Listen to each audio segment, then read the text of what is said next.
Здравствуйте, дорогие друзья! Меня зовут Татьяна. Приветствую вас на канале «Музыки и искусства». Я продолжаю цикл видеобесед с композитором Рашитом Зигановым о истории создания симфонических произведений. У Рашита Зиганова 9 симфоний, и в этом видео состоится разговор о симфонии номер 3. Рашид Рахимович родился, вырос и живет в республике Башкортостан. Его мама из старинного башкирского рода. И в третьей симфонии он обращается к древней истории башкирского народа. До золотоордынский период, эпоха вхождения Башкортостана в Китайскую империю, определение национального самосознания башкирского народа. Симфония номер 3 называется «Полынь степная». Итак, дорогие друзья, третья симфония. Написана она в 1996 году. Этот год не был ничем знаменит, но я заинтересовался историей. В школе нам преподавали какое-то нашествие татаро-монгол. Я так и не мог понять, при чем здесь татары, при чем здесь монголы. Потому что на самом деле это, наверное, было какое-то государство другое, как я выяснил. Но по порядку. Итак, третья симфония «Полынь степная» посвящена историческим событиям и легендам Республики Башкортостан, древних башкир. 3 ее раздела взаимосвязаны сквозной линией драматургического развития. Каждый раздел – это определенный эпизод в истории Южного Урала. Эта панорама образов отражает череду разновременных событий из исторического прошлого башкирского народа, которое и определяет национальное самосознание. С точки зрения формы, здесь экспозиция, это как бы еще нет башкирского народа, а разработочная часть формирования башкирского народа и вхождение его в империю Хубилай-хана. Третья часть – это уже принятие ислама и народ как вполне осознанная группа людей. Итак, более детально о первом эпизоде. Я могу включить звук, немножечко послушать «Бескрайняя степь» и мы слышим звуки, древний как мир.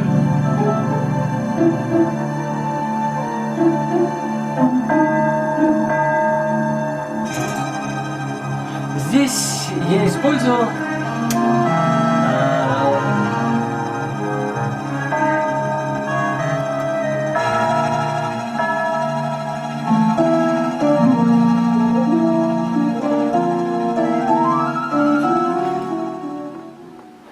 я использовал тему хора. Когда-то я создал хор на слова Блока. Там был эпизод, да, скифы мы, да, азиаты мы, с раскосыми и жадными очами. И вот эта собственная темочка моя, она иногда мелькает, напоминая о тех древнейших событиях. Эпизод первый – это самая древняя история до вхождения Башкортостана в китайско-монгольскую империю Юань. Это звучание эпохи великого переселения народов. Поздние сарматы, гунны, турбаслинская культура. Степи региона в первом-6 веках не были заселены, то есть были заселены очень слабо. Но в степях Южного Приуралия сохранились курганы, сохранились различные артефакты. Сейчас мы посмотрим здесь, секундочку.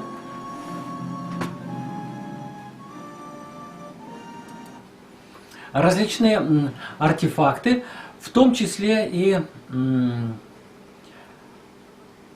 курганы гунно-сарматов, условно назовем так.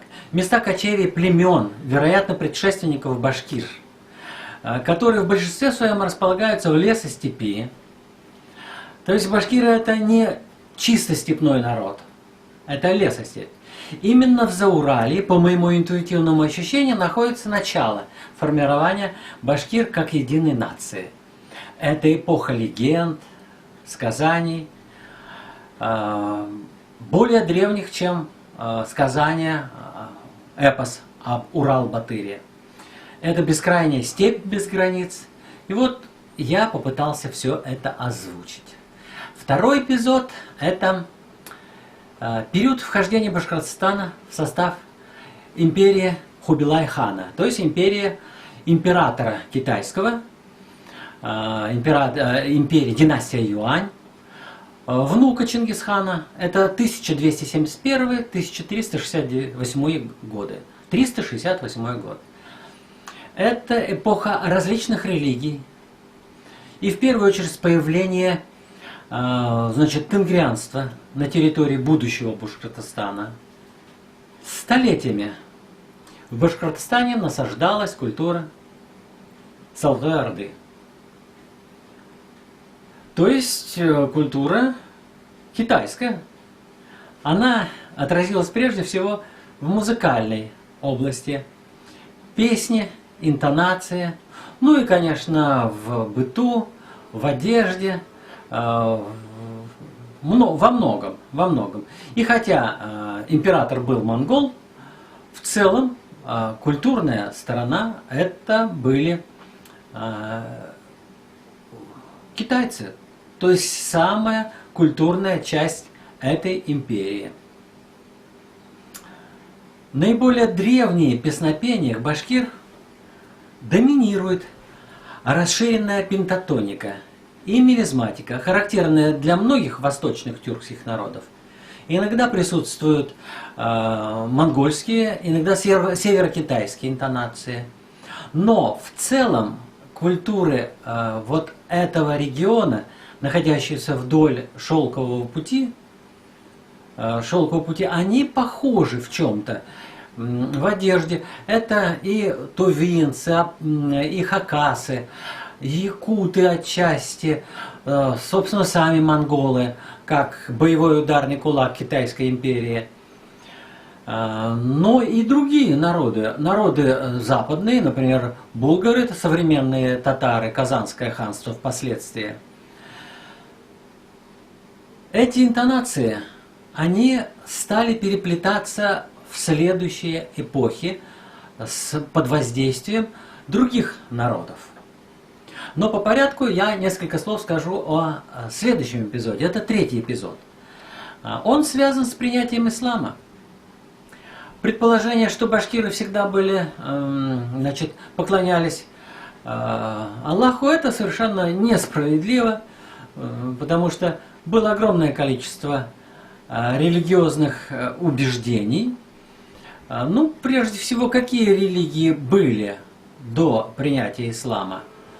Это, конечно, поклонение предкам, поклонение тотему, то есть тотемным животным. Ну и в основе большинства религий это все-таки тенгрианство. А вот когда хан Узбек, и это третий эпизод симфонии, я постарался его озвучить через исламские интонации. С принятием ислама и постепенным изменением культурных ориентиров в большей части и в большей степени направлены на арабизацию, на принятие. Коран написан, кстати, по-арабски. Ислам был принят при хане Узбеке. И принят очень жестко. Хан грозился репрессиями и различными наказаниями, если кто-то из вассалов, князей не примет ислам. И, естественно, все, кто хотел сохранить за собой первенство в племенах и в группах основных, то, конечно, принимали ислам. Это произошло в 1320 году. Но по-настоящему ислам пришел позже, вместе с арабскими купцами, с разнообразными культурными традициями и, собственно, с товаром. Как я сказал, первоначально ислам распространился только в среде элиты башкирского народа, в среде князей, баев. А вот в глубинах народа сохраняются прежние религиозные убеждения, о которых я говорил: поклонение предкам, поклонение тотемным животным. Началось мощное влияние арабской культуры в Башкортостане.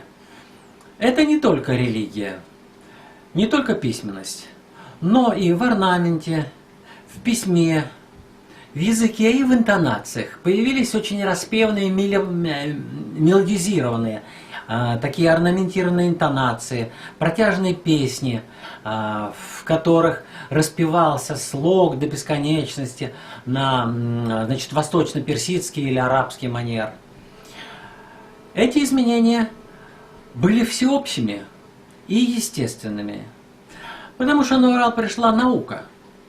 Пришли школы, медресе, в которых преподавалось не только ислам, Коран, как нас убеждают, но также астрономия, математика, в том числе и астрология, химия, медицина.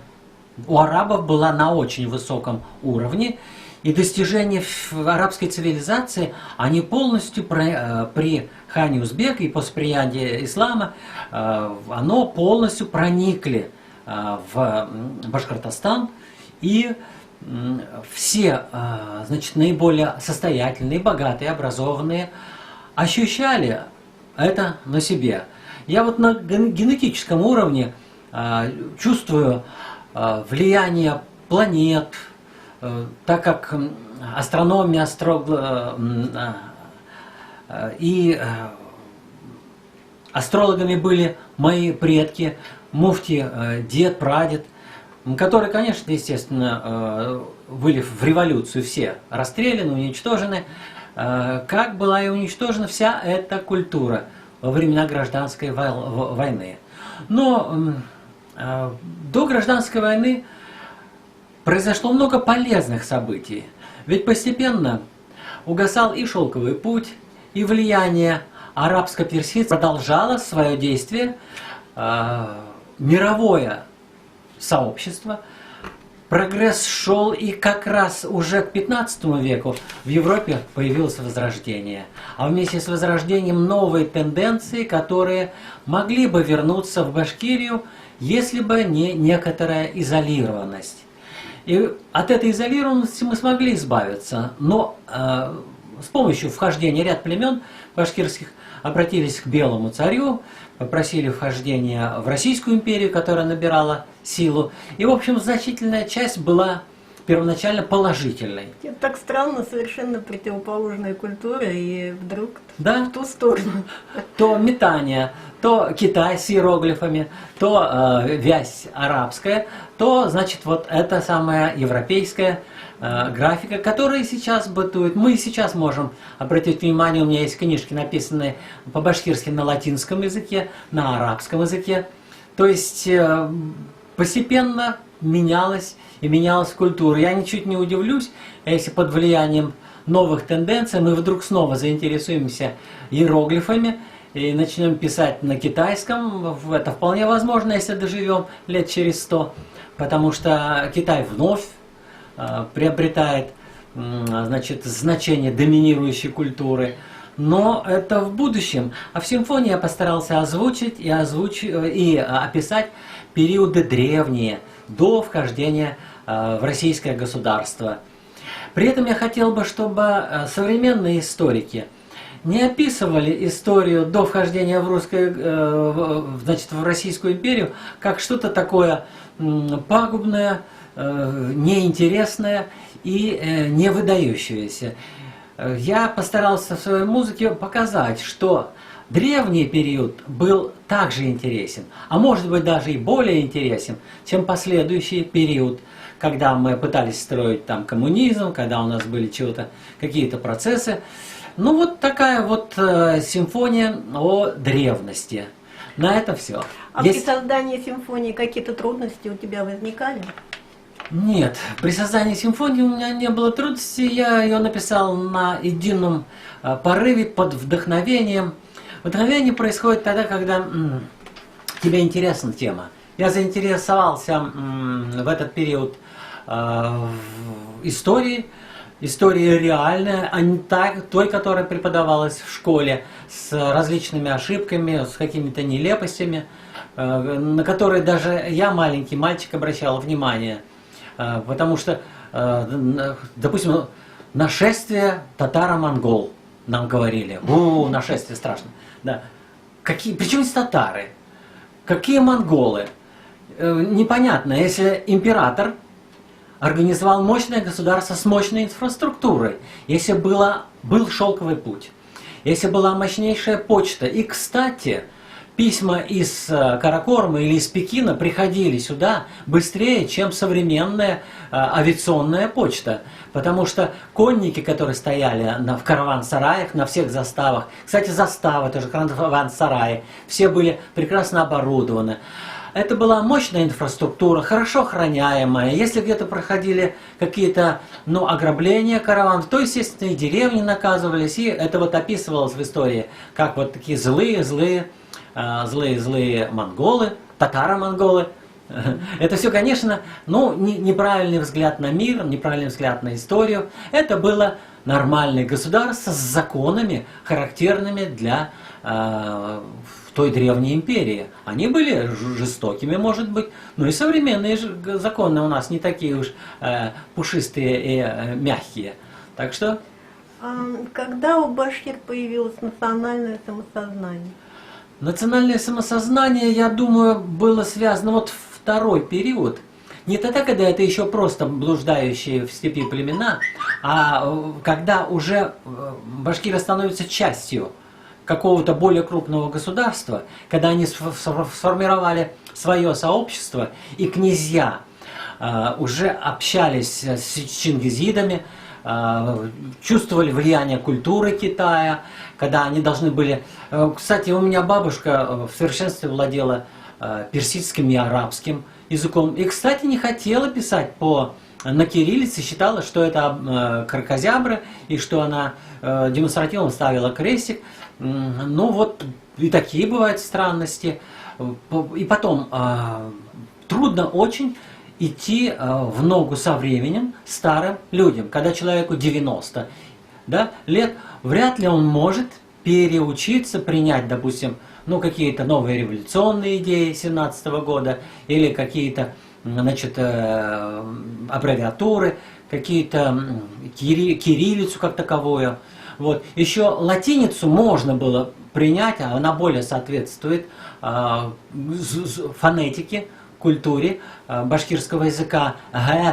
Эти все, они есть в английском, и они точно соответствуют башкирскому, так что латиница подходит. А кириллица с этими загогулинками, она, конечно, наверняка не нравилась большинству образованных, грамотных людей на Южном Урале, в том числе и башкир, когда, под единую, эту самую орфографию, условно назовем, подгонялись языки и культура народов. При этом терялась собственная культура, богатая и интересная. В то же время обогащалась чем-то. Да, чем-то обогащалась. В этом тоже были свои плюсы. Так приблизительно. Хорошо. Ладно.